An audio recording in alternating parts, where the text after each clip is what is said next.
hoping is going to be a weekly shop project update video series. This is a 1.5 person operation, and by half person I have a part-time secretary that works with me. So the shop is filthy.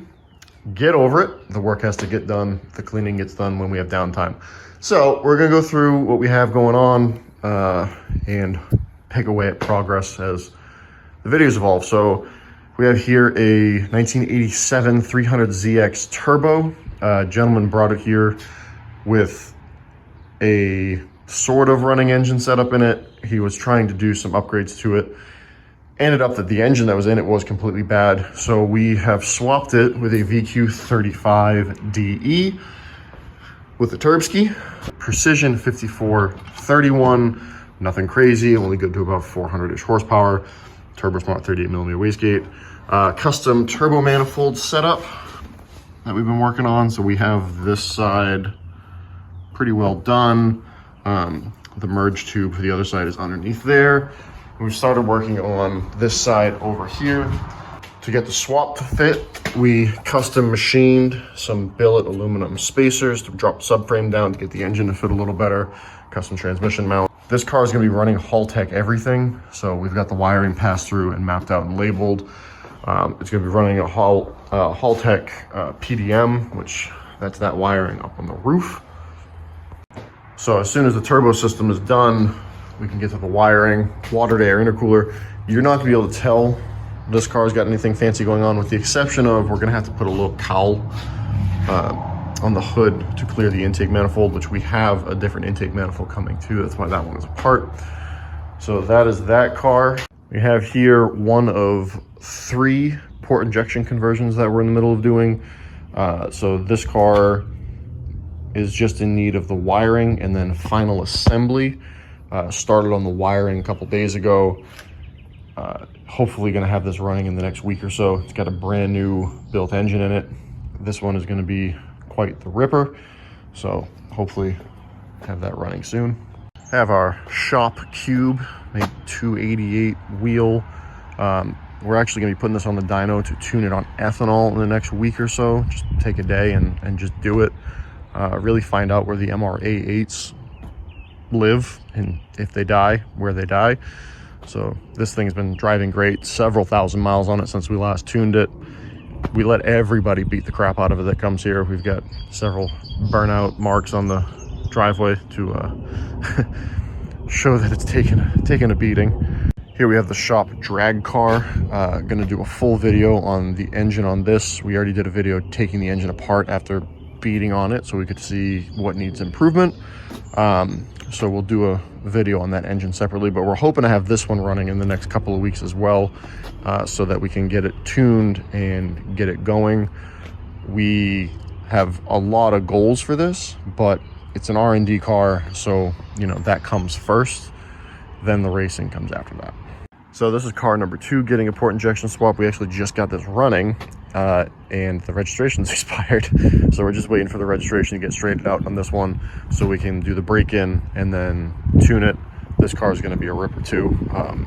It was already quick before, but it's gonna be even faster now. To speed this up, it's starting to rain out. This one, we just finished doing all the tuning to it. The port injection conversion. It's tuned and it's ready to go. We just have a list of little things that we got to do on it to get it out of here, like putting the back bumper back on it, some trim pieces and things like that. This car is the one that made 455 horsepower on E70.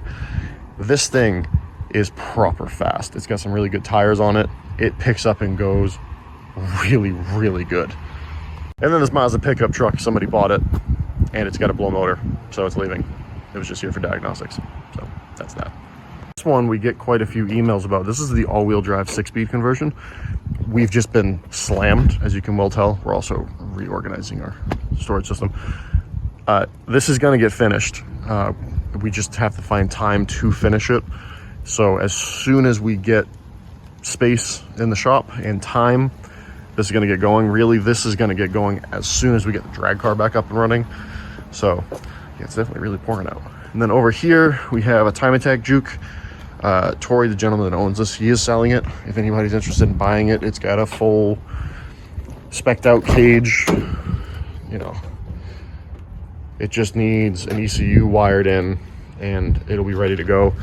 Did have a tree fall on it, so it just needs hood, windshield, and a gator light. But it is a complete car. Borg Warner turbo system that we made for it a while ago.